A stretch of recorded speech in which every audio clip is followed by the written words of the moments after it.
Alright, so we here for our Women's Studies project, doing this podcast and trying to spread knowledge on something that we feel isn't really getting hit on. There's been more and more help, but we think Title I schools, that lower income schools, they really need a second thought, a second chance, a second look at.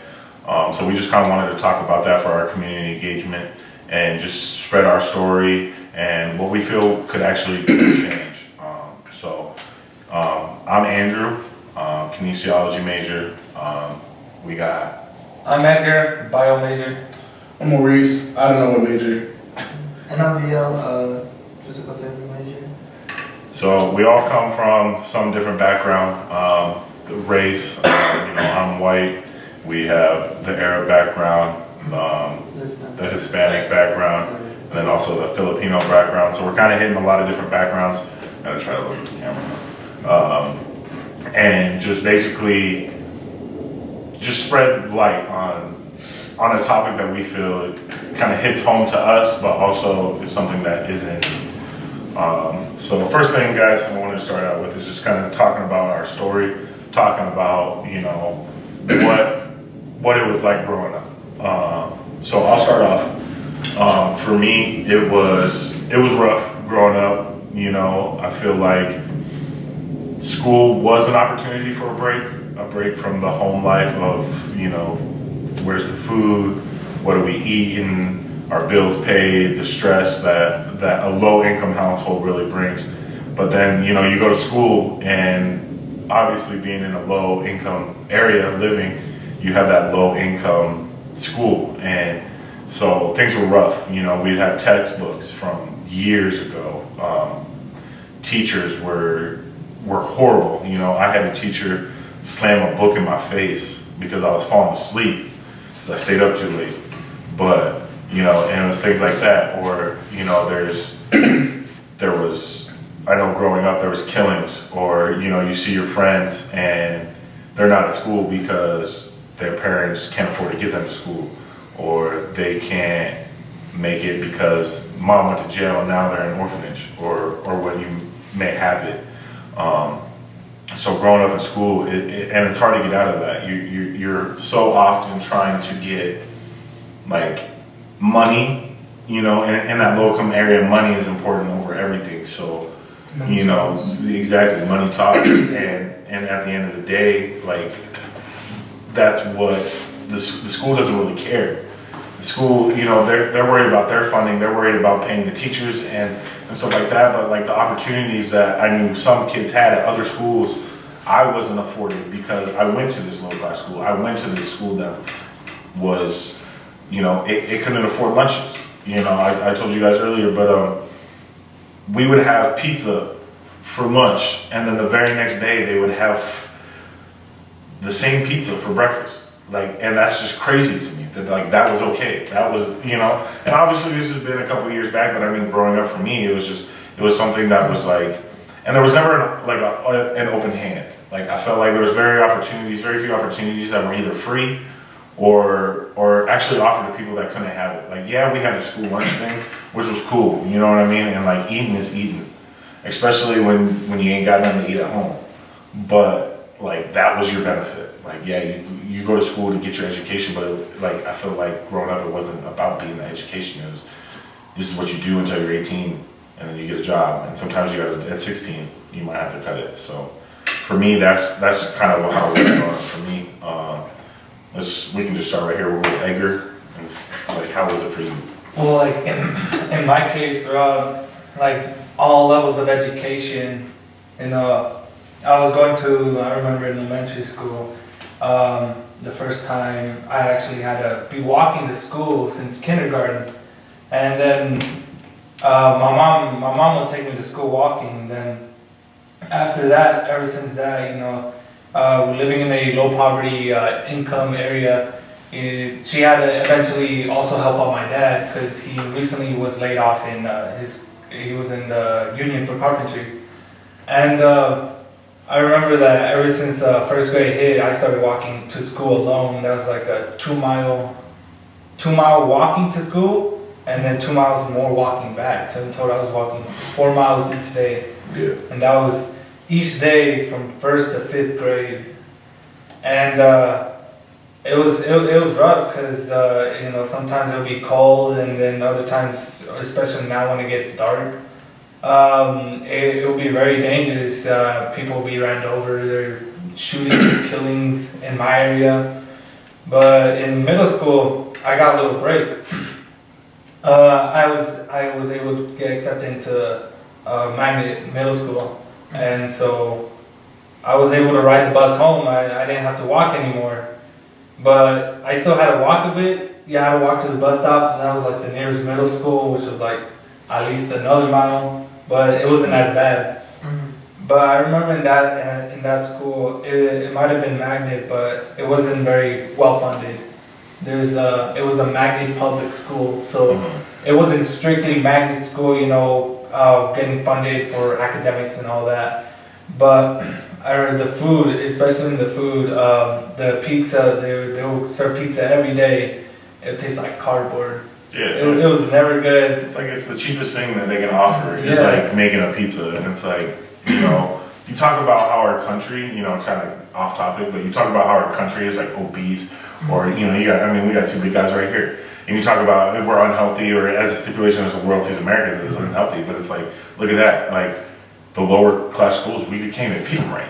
You know what I mean? We can't feed good meals because people are too broke.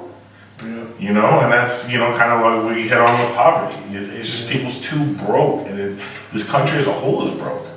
Or, I wouldn't even say that we're broke. It's more as like we like to locate our resources Somewhere else. in things that don't necessarily progress our country, but keep us at a level that we're comfortable with. You know what I mean? So sorry. Yeah, no, and then talking about that, even the healthy choices they had, like the salad, the lettuce was just garbage. It was like you see black spots raw, and then I remember throughout the whole school that like you don't get the lettuce, the meat's horse meat or whatever, and just like not even real chicken. So I'm like, oh, I'm not eating that. And like the textbooks, they were all written up. You had blasphemy everywhere. There were drawings, inappropriate drawings on stuff. You know what I'm saying. And the desk, God, one desk broke, and then that desk never came back. Yeah. Never. It was just put in the corner, and then it kept piling up, and they were never fixed because they didn't have the money for that, and they weren't considered Title I, but they were still a poverty In that school. low class. They were on the edge of almost being considered a Title I, even though it was magnet school. Yeah. And that was pretty harsh, And then going into high school, I went to public also, but that school was considered Title I Hope. A lot of kids, it wasn't a very academic-based school. People weren't focused on academics, they just went there it was a reunion for friends, and that's all they did, and it wasn't funded as all. I remember the showers. The showers, they never maintained. There's calcium buildup everywhere. I don't think anybody ever wanted to use them. And then the bathrooms, there is one stall. So throughout the whole boys' locker room, you had one stall to do your business. That door was knocked down. Who knows what happened to it? So you had to do your business right there while everybody passing through, and That's then like prison, bro. Yeah, there was no shit, dog. But I mean, some of these schools, they are prisons, man. They might as well be. Yeah. The food you're feeding them, the things you're doing. I mean, Same thing every and the day. teachers are basically just there to make sure that kids aren't fighting each other or killing each other in the middle. Yeah. Exactly. That's all they are. It is like a prison, especially in those low income areas. And then it was just terrible, but fortunately I was privileged enough to be in an HMT program there, so Health, Media and Technology program they offered there. So they gave out more opportunities to those kids at higher academic level. So they were, like, for example, if you want to apply for college, they will pay for the application. If you wanted snacks, they will give you snacks. but it was only for those top-ranking kids. It's not even. It was. It But was see, It's not even real. But They pay a $25 application fee for a semester that costs thousands of dollars. Just looks good on paper. That's not even actual aid. If you really think about it. well, and it's not only that. It's like, why are we offering that just to like? I get it. You want to make grades, you know. More like an incentive for kids But to try I mean, hard and what people stuff. don't also realize is that grades are almost more important for schools, so they get more money. Yeah. You know what I mean? Like the federal government is basing their money. Like, why would we give this school that's has kids that aren't having good grades the money when we can give it to this school that's a top 100 school in the nation? You know what I mean? Keep them, and it's like I said, it's always the rich get richer in this country. So the people that are going to get educated are the ones that are able to afford the education, that are able to have their kids or be able to live in those areas where the schools that are funded, that have the opportunity, accessibility. Like, colleges look at your high school.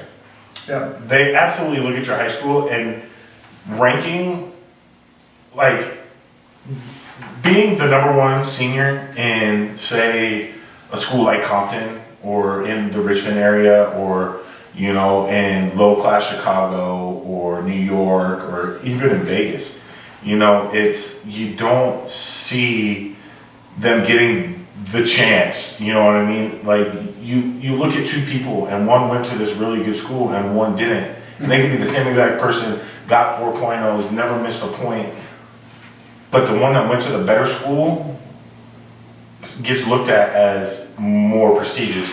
A better kid to have at our school than the person who probably worked harder, had to have a job, had to help feed his brothers, his sisters, his mother, pay bills, miss school because kids were sick, but still got that 4.0.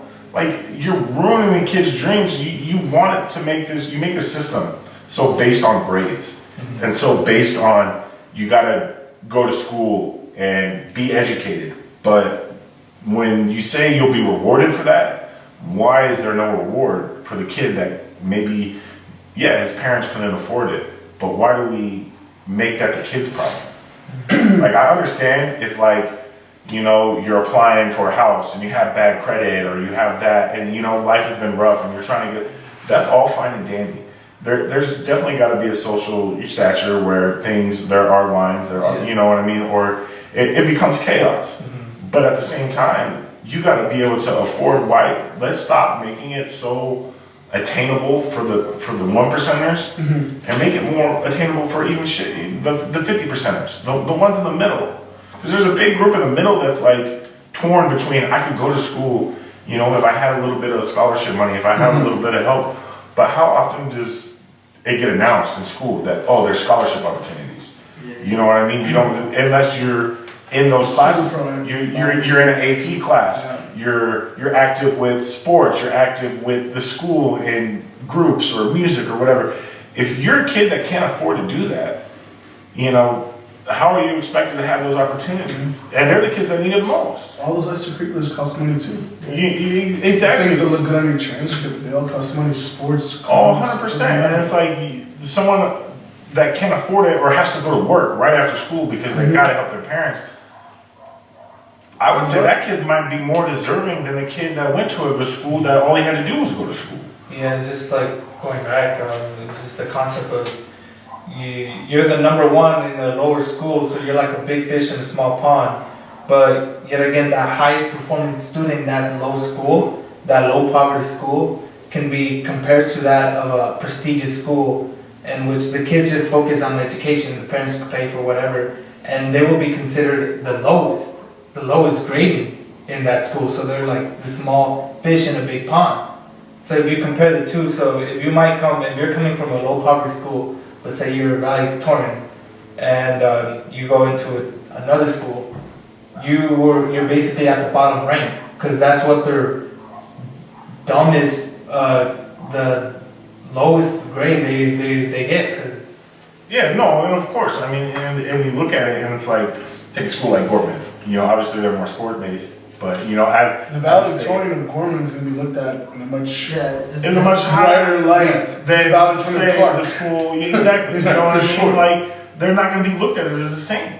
And I think I'm guilty of that too. Maybe I've been brainwashed, maybe we've all been brainwashed, maybe we're trying to get away from it. But I mean, I feel like the generation is trying to get Yeah, away yeah, from it. I you think, know? but me personally, if I was in college and I thought about that, it would look great on paper. Yeah, I want a kid from Gorman, but now that we're actually talking about it, I'm trying to It's see like, both yeah. sides. I'm like, We're like, holy shit, bro, like he might we're have holding back actually. like we're holding back the opportunity for that. Because people don't think about it like that. Yeah, and like to me, and like one thing that's like I feel like it's never gonna change is like, or if we don't act, it's never gonna change is that, oh, so we get better results at a high, like a better funded school, but, and that's where all the money goes. But what happens to the underfunded school? And the reason to it is because they're underfunded. So how are they gonna outperform a well-funded school? And how are they gonna get that? How are they gonna get that money? That it's pretty much like It's a cycle. competition. It's a cycle. Yeah, and It's a never-ending cycle. yeah, and so if we don't act on it now, and I feel like it's not gonna change, just because. Yeah, because if you really think about, like, this isn't anything new. All these low-income areas have been like that for years. Those poverty rates and those crime rates and those GPA, college acceptance, doesn't happen overnight. It's been like that as long as I've been growing up, and I'm 19. It's been there for 20 years.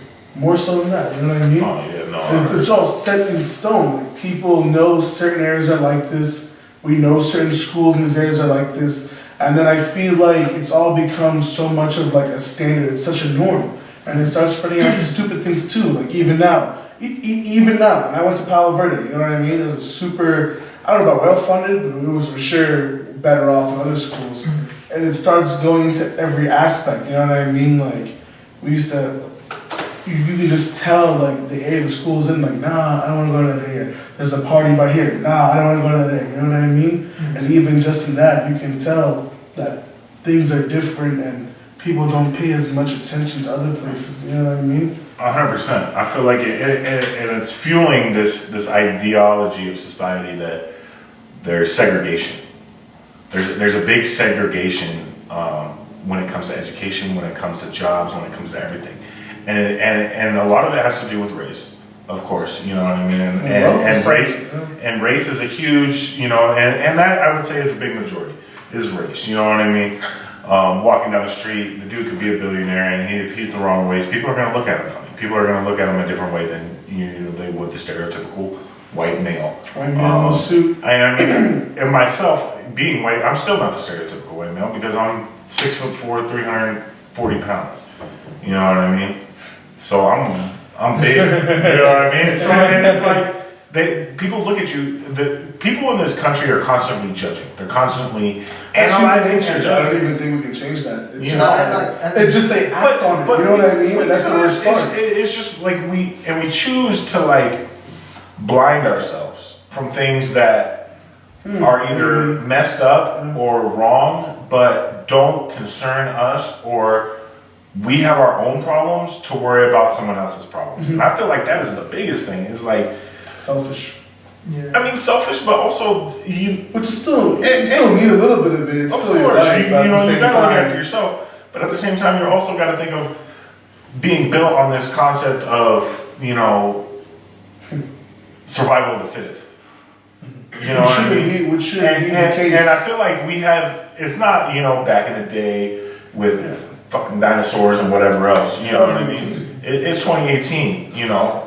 2019, like, You know, 25 days.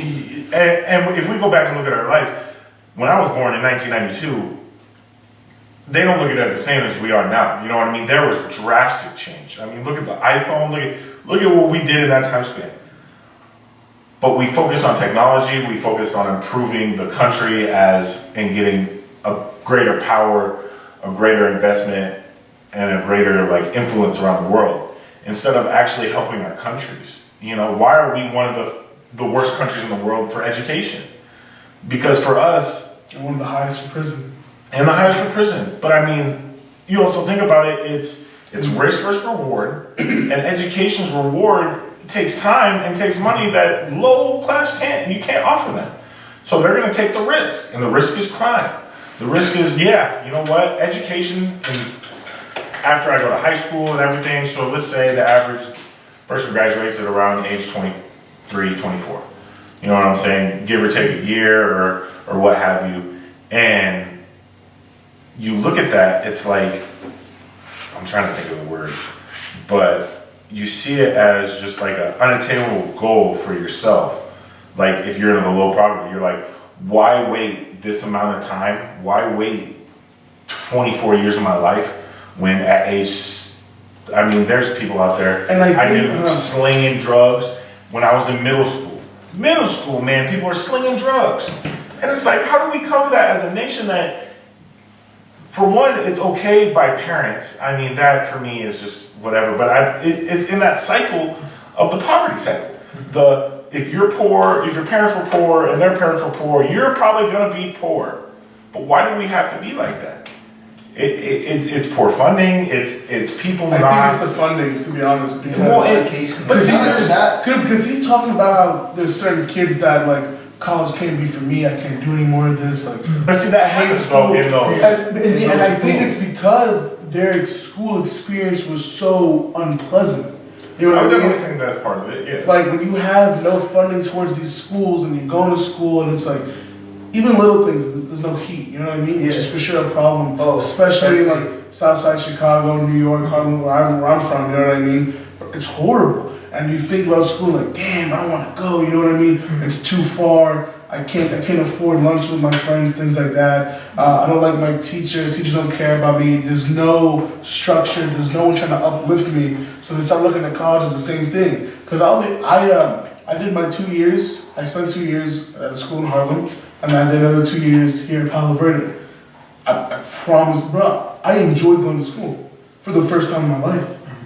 Back when I went to school in Harlem, it was a 1 hour commute. It was cold outside. And that's other, that's natural stuff. That's whatever. But I did that whole commute just to get to a school. You know what I mean? Where we couldn't even have basketball games because the gym was too small. We couldn't have. My art teacher wasn't a teacher. She was a lunch lady assistant. and we needed a class, and she was the only one available because we were so understaffed. So she took over, and she was great, and I love her, and I still remember her. But just look at that. Like, how is that okay? It's not. And the thing is, they still don't have funding, and then I come to a school like I did over here in Vegas, and like it's totally different. There's teachers everywhere. They have people that are hired and are getting paid salaries that are big enough to support a family, and all they do, not all they do, but main thing is that I knew, they just patrol, you know what I mean? Make sure kids aren't leaving.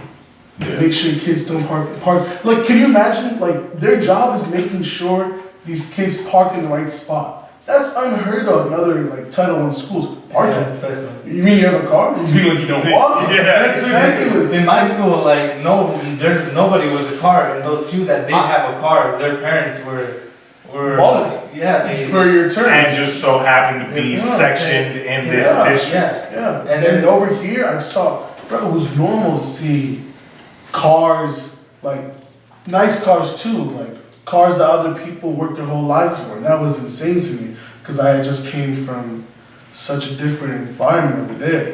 You know what I mean? And I got over here and I enjoyed it and I liked it. And that's why I feel people here are excited to go to college. The question, that was the biggest thing for me too, because I went to a really poor school. Here it wasn't, am I going to college? It's where am I going to college? That was, when I heard people like speaking like that, like it was normal, it blew me away. It wasn't the issue about grades. It was like, damn, maybe if I get this scholarship and maybe if this thing comes in, maybe I can make it squeeze here. So like, am I going to U of A? Am I going to ASU? I kind of want to go to Reno with my best friend, things like that. I'm like, the options, you know what I mean? Yeah. That was the crazy thing for I'd me. like to add on to that, and like the reason, and I feel like the reason, like schools are not really getting funded, like under a Section 1 school is because like the bias of, oh, why should we fund this if we know the students are just not gonna pursue anything like in education or anything like that. And so I feel like that bias gives Section 1 schools disadvantage because like, why, like, you're just not giving them a chance to actually like improve. And with that, it's just like, It's unfortunate though, because like the things they cite for those reasons, like, they'll be like, people will be like, well, why do you think that? It'd be like, look at the poverty rate, look at the crime rate, look at the college, like look at the high school diploma earning like rate, you know what I mean? Mhm. They'll cite those things, and on paper it makes sense when you really think about it. It's way deeper than that. I feel like it's being run as a business because everything here is a business, and it shouldn't be run as a No, business. it's definitely. I mean, look at our president. We have Donald Trump. I mean, we're not going to go down that road because I mean, we could be here all night Yeah. going down that road. I wanna You know. know, but into that, we need to wrap up because we're at 25 minutes. So do you guys have anything to say? I mean, well, there's a couple things that I still feel like, you know, yeah, we're getting a little bit long, but we'll continue. You know what I mean? We got the conversation flowing today. I think the next thing we should talk about. I mean, do you want to get your experiences? Do you have anything to add on? I know you've been kind of tripping I in, mean, but pretty much like with mine, it's just like the main issue that I really have at high school is just like finding out, like walking the next day that we don't have a teacher because we were so underfunded, and so like they couldn't find like any teachers to hire because they don't have the money for it, and with that, to me, that's just surprising. Even at and I feel like sometimes it's not even sectional schools that that's getting affected too. It's also like that mid-tier school. You know what I'm saying? Like where not super like you know what I mean. But at the same time, but then you also 100%. I would agree. and that's to me that's just like one of the issues that like, I'm still shocked. It's just like why is nothing changing? Why is there nothing? One thing there's two last topics we can go over. We can go over quickly or whatever. Mm-hmm. But one thing I wanted to talk about was just kind of what do you guys think? I mean, we hit on it a lot. I feel like was to talk about what would do to change. What would be able to. How could there be change? You know, and it kind of dives into my current event that I wanted to talk about. But it's like we need more help from influential people. We need more help from the government, you know what I mean? We need to stop, and this feeling of whitewashness, I feel like, especially at the government level, you know, like, it deeps into race. I feel like race is intertwined in so many things, and poverty has a lot to do with it. The white man keeping the minority down. Why give a majority of a minority school in a low poverty area the benefit to get out, the education to get out? If it wasn't about money, yeah, like because people don't want to risk it. People and they don't want their social stature to be and I think that was more the people at top before, don't want the people at bottom to come up to the top because it's good at the top. Because I mean, exactly, and they like their life at the top. And if there weren't people at the bottom, they wouldn't be at the top, and they're not able to ultimately keep that social status or be like because I feel like people like being like I'm above them or I'm better, the superior feeling, you know what I mean? And that sucks, but like, and it's like, almost like, that's why they give people the blind eye down there. They give people that, like, oh hey, yeah, well, I see you guys, you know, metal detectors and police officers have to be there because, you know, we can't keep gangbangers out and and it's poverty as a whole, we can't fix that community. Why are we not giving them opportunities? Less housing.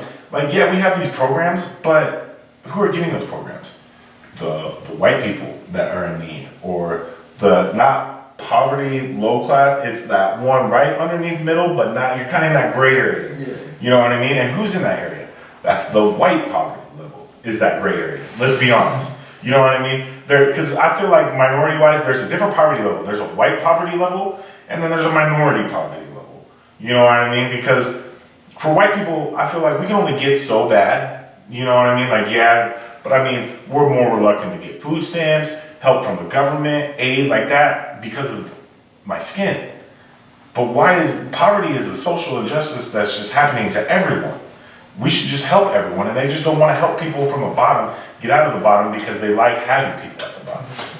You know, and that's one thing, and that's why we need more influencers from outside. You know, we need Which is funny, it's ironic. We need people like the most influential people are a lot of people from these kind of areas. But why are they giving back? Now, I'm not saying they're not, because I this does understand, make it big and someone watches this. Like, I'm not saying y'all not, I'm just saying it's weird. Look, like I said, like, if you really think about it, the only person that I've heard of recently doing something crazy was LeBron James. Yeah. And his I Promise school.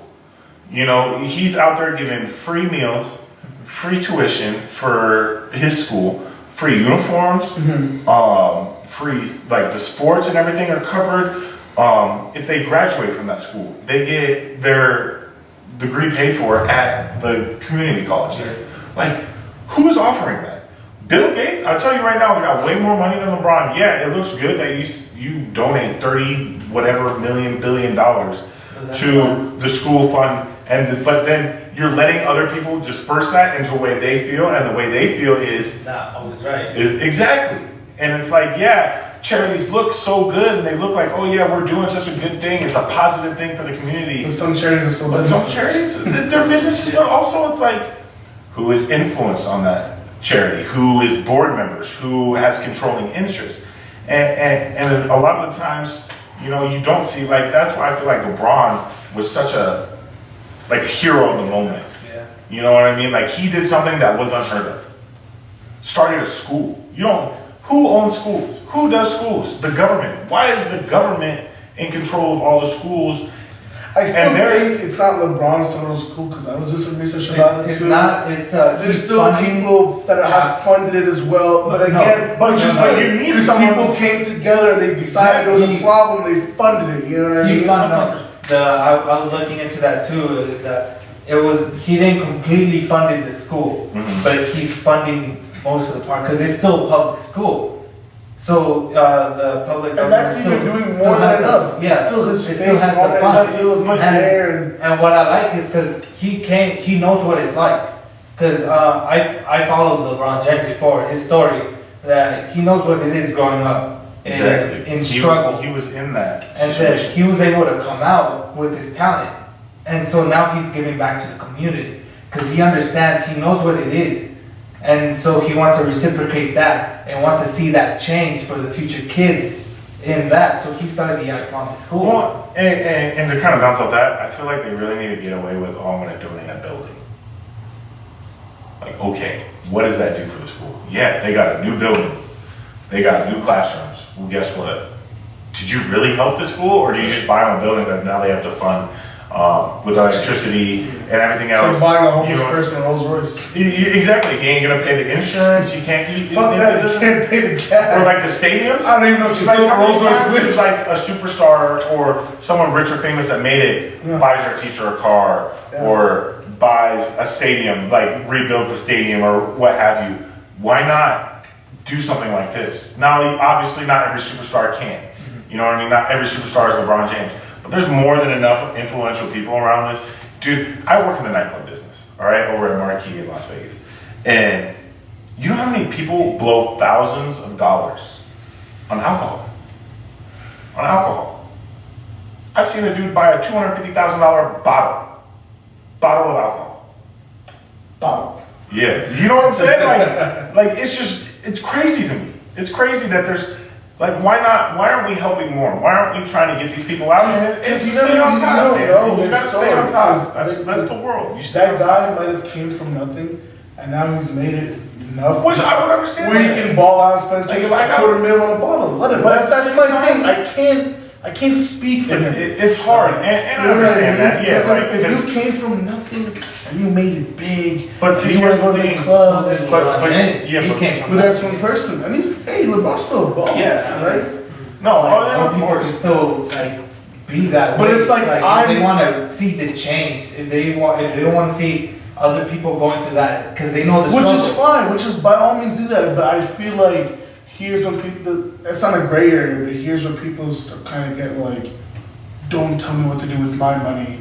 I made it out. I pulled myself up by the No, bootstraps. 100%. But I'm saying this might be something people feel Oh, I've heard themselves. that. And You know I would what I agree. mean? Like, yeah, you pulled yourself out. You made it. You're a 1%er. Do they owe anything? Do they owe anyone anything? I wouldn't say so, but at the end of the day, like, It I should feel be like your morals. as a moral person, like seeing other. I'm not saying that you gotta every dime you make donate it to charity, but I feel like if every person in the world could do one thing to make a difference, We make a difference. we'd have a better world. We'd have a better world. So I feel like on that note, Yeah. Uh, I think it's time to end this. we'll wrap it up. We're at 35. And we definitely That's appreciate all right. all the viewers and the listeners that we'll have, and just hope that just hearing us out, and maybe we'll inspire you to change.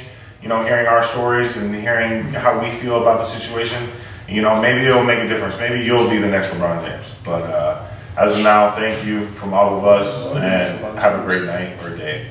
Thank you.